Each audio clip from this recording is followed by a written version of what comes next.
There is a mystery, a revelation that goes beyond religion, beyond ritual, beyond tradition, and it is this, the revelation of walking with the Messiah, not believing about him, not singing songs to him, not even speaking of him, but walking with him side by side, moment by moment. As Enoch walked with God, as the disciples walked with Yeshua on the dusty roads of Galilee, so you are called to walk with him now. It is not a poetic phrase. It is a call to live a life of divine alignment, because to walk with the Messiah means your feet are no longer your own. Your steps are no longer random. They are ordained. They are holy. They are prophetic. Walking with the Messiah is not a metaphor. It is a divine appointment with eternity. It is not a poetic image nor a symbolic gesture. It is not something you merely say in prayer or imagine in devotion. It is real.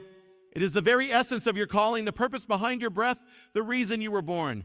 It is the joining of your temporary steps with the eternal footsteps of God. It is the meeting point of time and eternity, of dust and glory, of the finite with the infinite. Oh, the walk is not passive. It is not merely attending services or speaking the right words. Walking with the Messiah is not observing him from afar. It is not just believing he exists or even acknowledging him as Lord. It is a movement, a journey, a continual motion. A continual motion toward him, with him, and in him. You are not standing still in this life. You are always moving. And the direction of your movement determines your destiny. To walk with the Messiah is to move forward in the divine current of heaven's purpose. Each step becomes a declaration. I belong to him.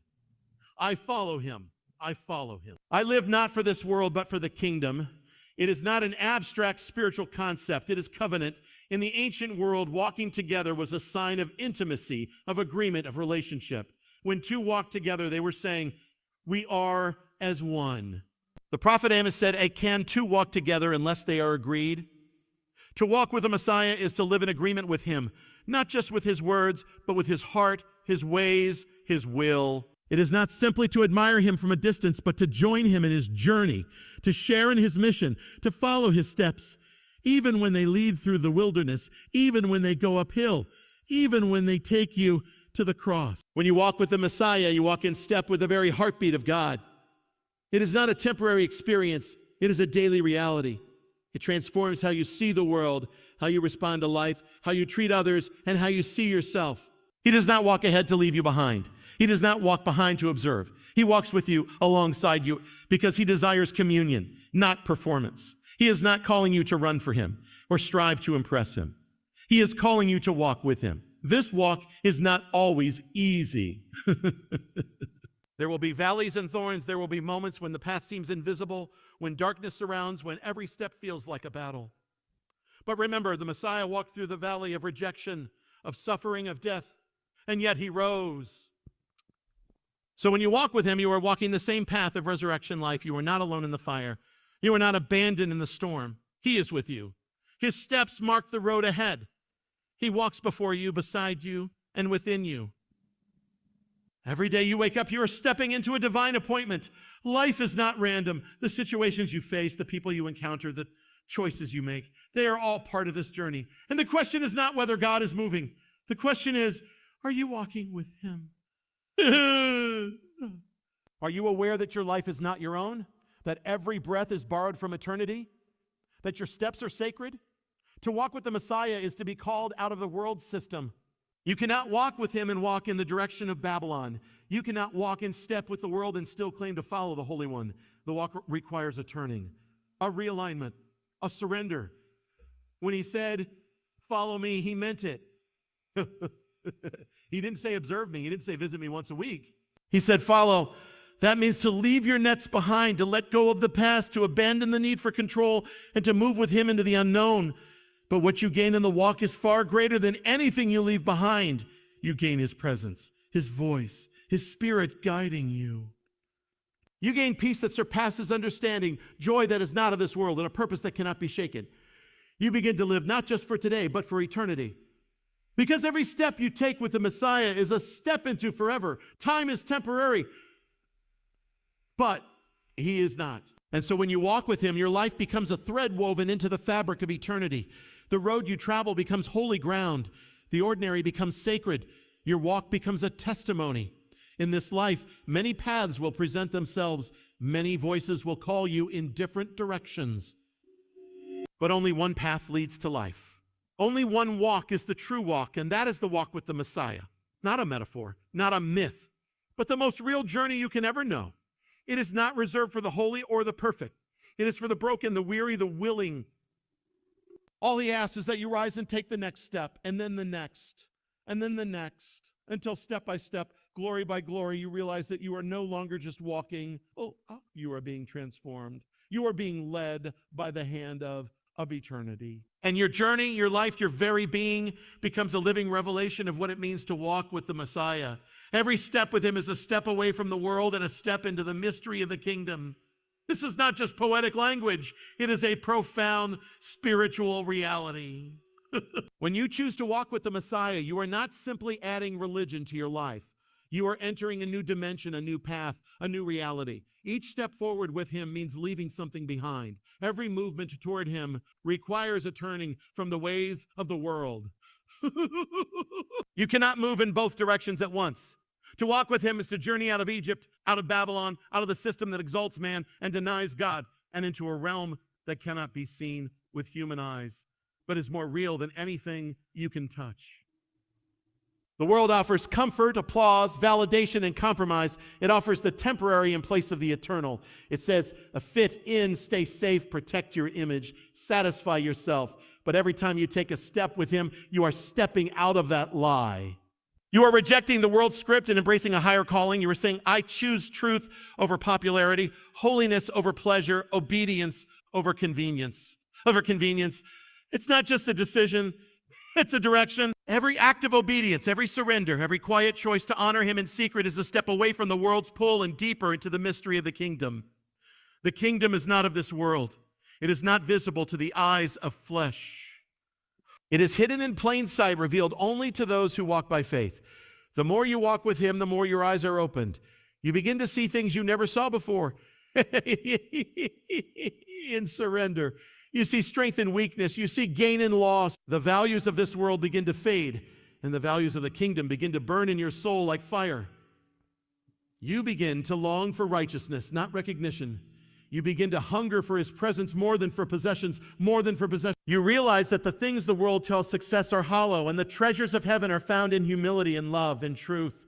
Every step with him breaks chains of addiction, chains of fear, chains of identity forged by a fallen culture. As you walk, you are being unmade and remade and remade. You are shedding the layers of the false self, the one built by pride, pain, and performance, and you are putting on Christ. You are becoming who you were always meant to be, not according to the patterns of the world, but according to the pattern of heaven. This is the mystery of the kingdom, that God is not trying to improve the old man, but to make you into a new creation. And this transformation does not happen all at once. It unfolds with every step. It is not easy. The world does not easily let go of those who leave its grip. It will mock you. It will tempt you. It will offer you shortcuts. But the path of the kingdom is narrow, and it leads to life. It is not lined with applause. It is lined with the footprints of saints, prophets, and martyrs who chose the glory of heaven over the comfort of earth. When you walk with him, you walk in their company. You are not alone. You are surrounded by a great cloud of witnesses who walk this same path and are now cheering you on from eternity. And yet, even with the cost, there is joy, unspeakable joy. Because with every step, you are not just leaving the world, you are stepping deeper into communion with the King. The mystery of the kingdom is not found in knowledge, but in nearness. It is not unlocked by intellect, but by intimacy. The more you walk with him, the more you know his heart. You begin to hear his whispers in the silence. You begin to sense his leading in the stillness. His presence becomes your compass. His voice becomes your light. So every step you take with him, every decision to forgive, to love, to trust, to surrender is not small. It is eternal. It echoes in heaven. It moves you further away from the fading illusions of the world and deeper into the reality that will never pass away. You may not always see the change, but heaven sees. You may not always feel progress, but the kingdom advances step by step. Glory to glory, mystery to mystery. Do not be afraid to take the next step. Do not look back to Egypt. Do not look back to Egypt. Do not listen to the world's noise. Fix your eyes on the one who walks before you. His feet once walked the dusty roads of Galilee, but now they walk with you, beside you, within you. And with every step, you are drawing closer, not just to a place, but to a person, the King of all kings, the Lord of the kingdom. The Lord of the kingdom. The one in whom all mysteries are fulfilled. The walk reveals not just the Messiah, but who you truly are in him. This is the mystery hidden in the journey, the secret that unfolds not in a moment, but in 1,000 steps of obedience, surrender, and communion. When you first begin to walk with the Messiah, you may think you are simply learning about him, discovering who he is, what he taught, what he did.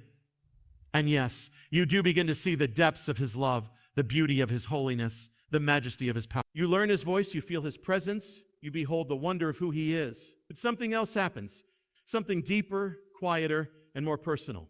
In seeing him, you begin to see yourself. Not as the world sees you, not as your past defined you, not as your failures accused you, but as he sees you, as you truly are in him. This is the transforming revelation of the walk. It is not about adopting a set of religious behaviors or conforming to an external image. It is about discovering your true identity, the one you were always meant to live in but never knew until you encountered the one who created you. The world tries to tell you who you are. It labels you, judges you, measures you by appearance, performance, and reputation.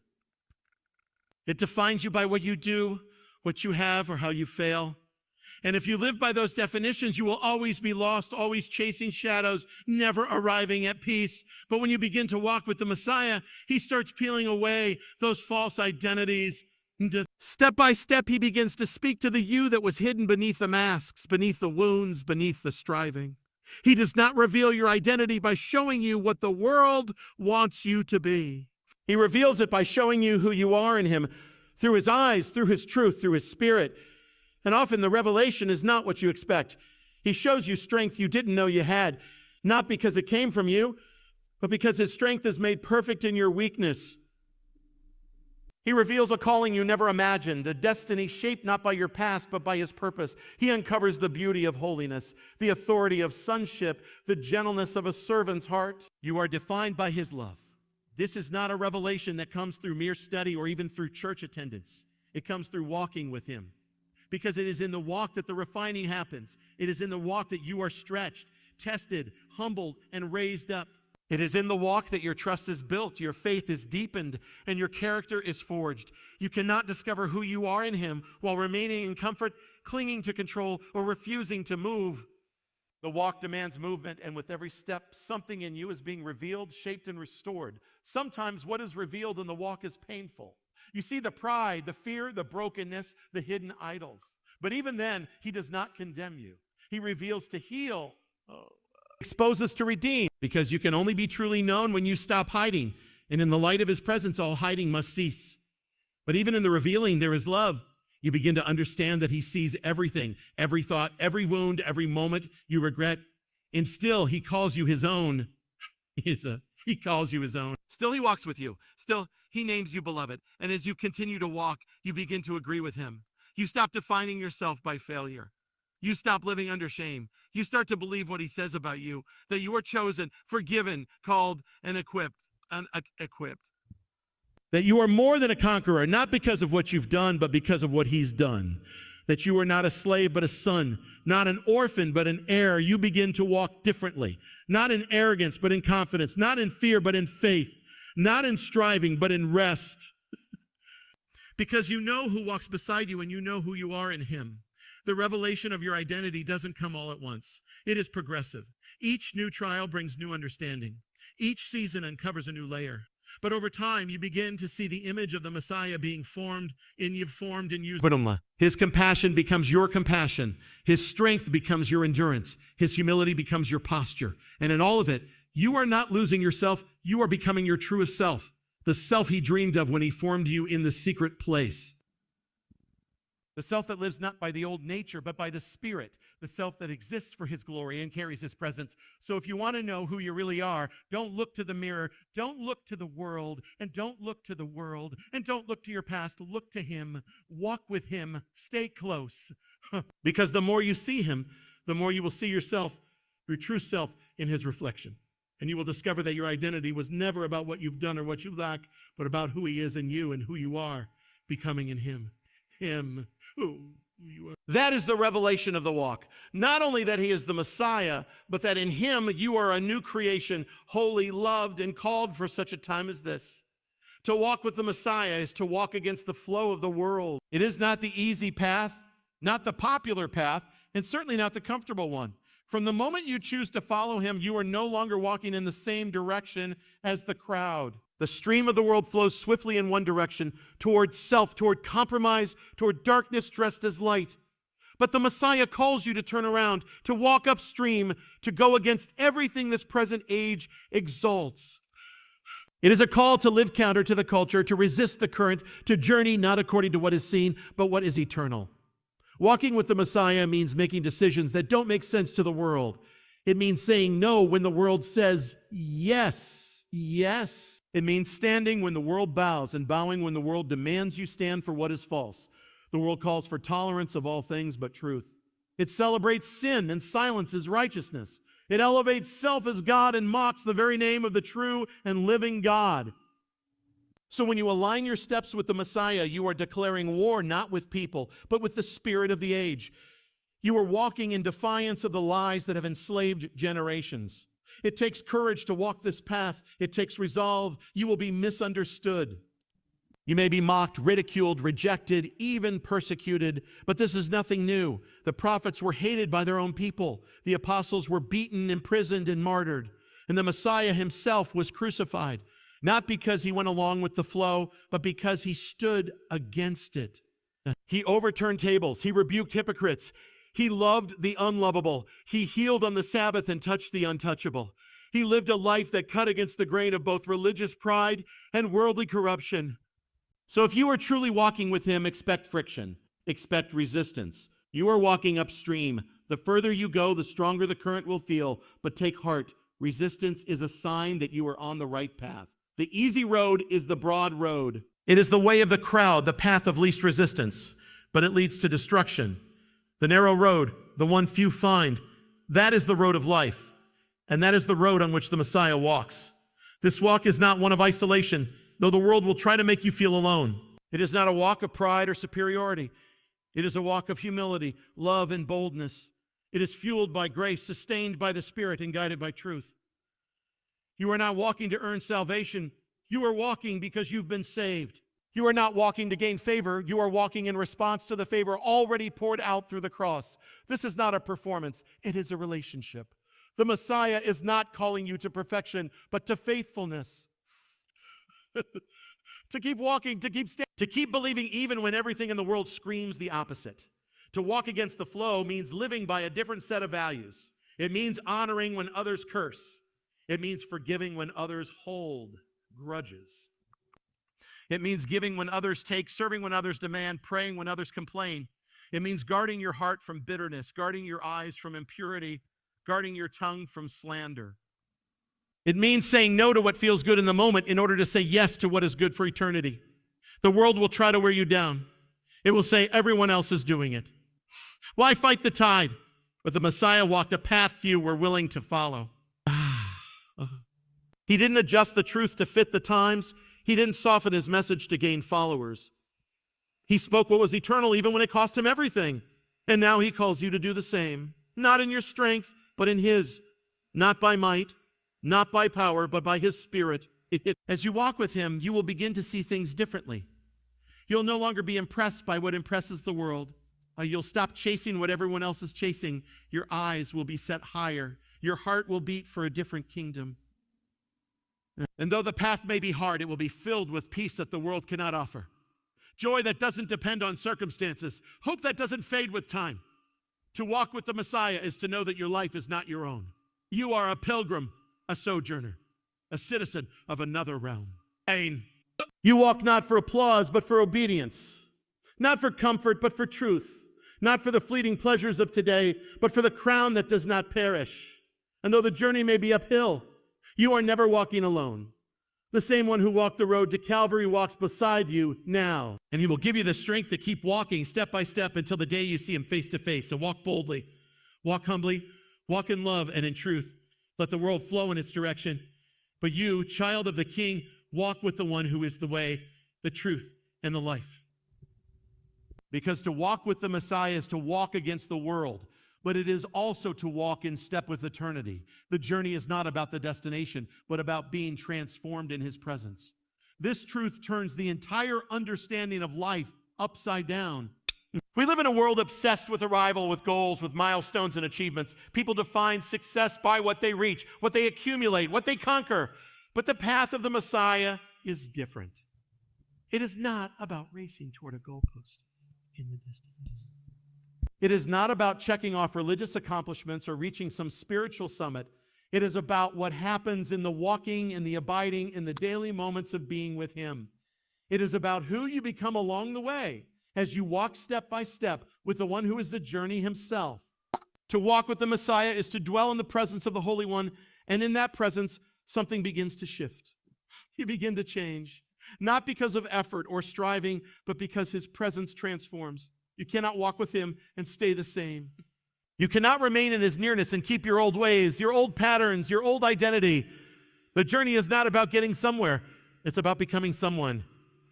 And that someone is the person he dreamed of before time began.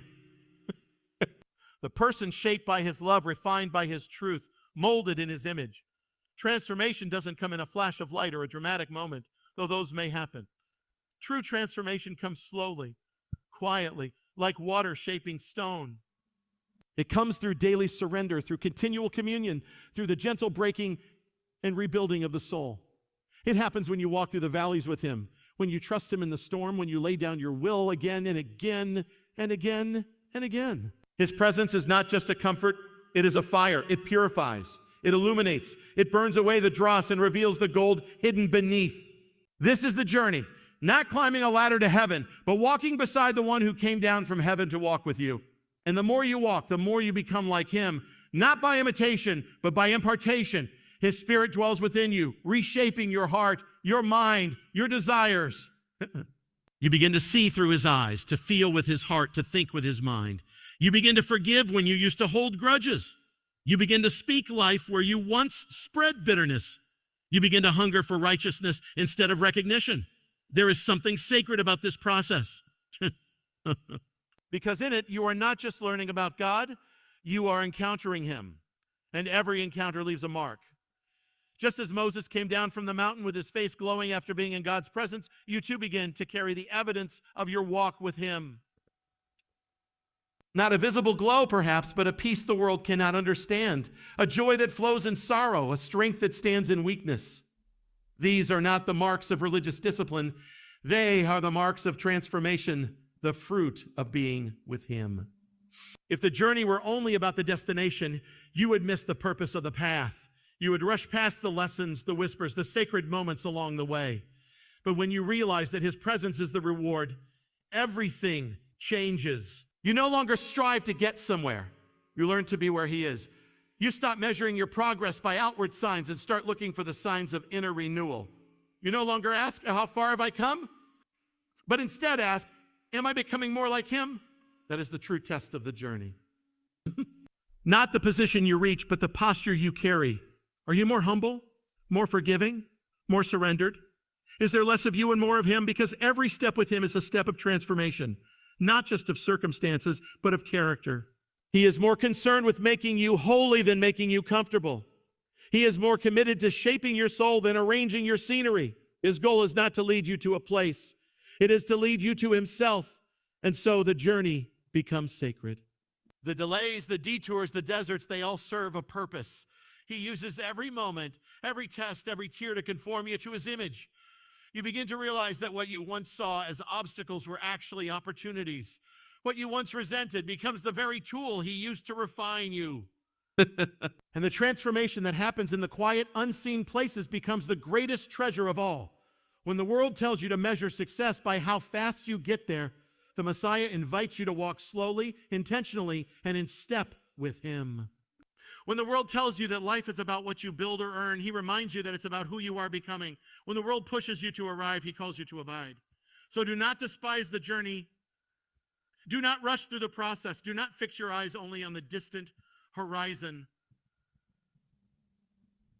Fix your eyes on the one who walks beside you. He is the goal. He is the prize. And the more you walk with him, the more you will see that the journey is not about the destination, but about being transformed in his presence. Revelation unfolds only when you move. Faith is not static. It's a walk. From the very beginning, God called people to move. Abraham was called to leave his country, his father's house, and go to a land he did not yet see. Moses had to step into the unknown wilderness to meet God at the burning bush. The disciples left their nets and followed a rabbi who had no place to lay his head. Faith, by its very nature, demands motion. It is not a belief you hold in the quiet corners of your mind. It is not a set of doctrines that sit on a shelf. Faith is dynamic, alive, and always calling you forward. It is a walk, and only when you walk does revelation unfold. God does not give the whole picture at once. He never has. He gives a word, a whisper, a direction. He speaks, and then he waits, not because he is reluctant, but because he desires something deeper than your understanding. He desires your trust. He says, go. And when you begin to walk, the next step appears. And the waters of the Jordan did not part until the priests set their feet into the river. Peter did not walk on water while standing still in the boat. It was only when he stepped out, when he moved in faith, that the miraculous became reality. Revelation is not for the passive. It is for the obedient. It comes to those who are willing to leave what is comfortable, what is familiar, and step into the unknown with nothing but the promise of his presence. You may want clarity before you move. You may want God to show you every detail before you take the first step. But that's not how the walk of faith works. Clarity does not precede obedience. Obedience brings clarity. You take a step and then you see, you walk and then you understand, you trust, and then he reveals there is a danger reveals. There is a danger in standing still. The longer you hesitate, the louder fear becomes. The longer you wait for everything to be perfect, the more distant the voice of God seems. Faith grows when it is exercised, when it is put into motion. The man who sits on the shoreline and waits for the sea to part will never cross. The woman who waits for every condition to be favorable will never taste the miracle of movement. Faith is not about having no questions. It's about trusting the one who holds the answers, even when you cannot see them yet. When you walk in faith, revelation becomes personal. You don't just read about God as provider. You see him provide. You don't just learn that he is faithful. You experience his faithfulness in the midst of uncertainty. You begin to understand his heart, not just his hand. You hear his voice more clearly because your life has become a response to that voice. The word comes alive when it is walked out. The promises become real when they are leaned upon in real situations, in real steps of risk. Walking with God means moving even when you're afraid. It means choosing to obey when the outcome is not guaranteed. It means surrendering your right to control and embracing the path he chooses, not the one you would have preferred. It means taking the next step even when you don't know what's around the corner. That is where revelation lives. Not in the safety of the known, but in the wild beauty of trust. Every step forward brings a new unveiling. Every season you walk through adds a layer of understanding. In the dry places, you discover his sustaining power. In the storms, you learn his peace. In the waiting, you hear his whisper. In the battle, you see his strength. You begin to realize that revelation is not about acquiring more knowledge. It's about becoming more like him. It's about seeing through his eyes, walking in his ways, and carrying his presence wherever you go. This is why faith is a walk. Faith is a walk. Not a one-time decision, but a daily journey, a series of choices, a rhythm of trust, a lifestyle of forward motion. You don't arrive at faith, you continue in it, you keep moving. Even when you fall, you get up. Even when you're tired, you press on. Because the walk is where transformation happens. It is where you are shaped, tested, and refined. It is where you begin to look less like the world and more like the one you follow. And you are not walking alone.